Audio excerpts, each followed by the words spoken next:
ఒక సామాన్య టీచర్లు కార్పొరేట్ ఎడ్యుకేషన్ పెట్టారు, ప్రైవేట్ ఎడ్యుకేషన్. ఇప్పుడు మనం చిన్నప్పుడు చదువుకునేది ట్యూషన్స్ చెప్పేవాళ్ళు, గవర్నమెంట్ స్కూల్ టీచర్లు ట్యూషన్స్ చెప్పేవాళ్ళు. ఆ తర్వాతన ఈ మాస్టర్లు రిటైర్ అయిపోయినప్పుడు స్కూళ్ళు పెట్టడం బిగిన్ చేశారు, ప్రైవేట్ స్కూల్స్.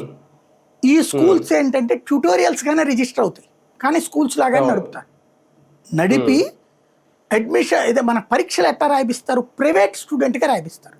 అంటే గవర్నమెంట్ స్కూళ్ళల్లో ప్రైవేట్ విద్యార్థులుగా రాయొచ్చు. ఆ ఫార్ములా కింద మనకి తర్వాత సర్టిఫికెట్ మీద చూస్తే so and so school private candidate అని రాస్తారు. అక్కడ మన మార్కు లిస్ట్ మీద అది వచ్చేది, ప్రైవేట్ క్యాండిడేట్ అనేది. ఆ సిస్టమ్ని తర్వాత కాలంలో కార్పొరేట్ ఎడ్యుకేషన్ వైపుకి తీసుకెళ్లారు. లైక్ మన నారాయణ మాస్టర్ లాంటి వాళ్ళు, అక్కడ ఆయన పేరేంటి చైతన్య రావు మాస్టర్ గారు లాంటి వాళ్ళు. కార్పొరేట్ అంటే ఏంటి, మనం ఒక ప్రైవేటు స్కూల్ పెడితే ఒక 10 లక్షల రూపాయలు ఓ బిల్డింగ్ అద్దెకి 4 కుర్చీలు బల్లలు అంతే. అప్పుడు నేల మీదనే కూర్చునేవాళ్ళం మొదట్లో ట్యూషన్స్. తర్వాత అవి కూడా కాస్త డబ్బులు ఆదాయం పెరిగాక వాళ్ళు గవర్నమెంట్ స్కూళ్ళల్లో తరహాలో బల్లలు చేయించారు, సెకండ్ ఫేజ్.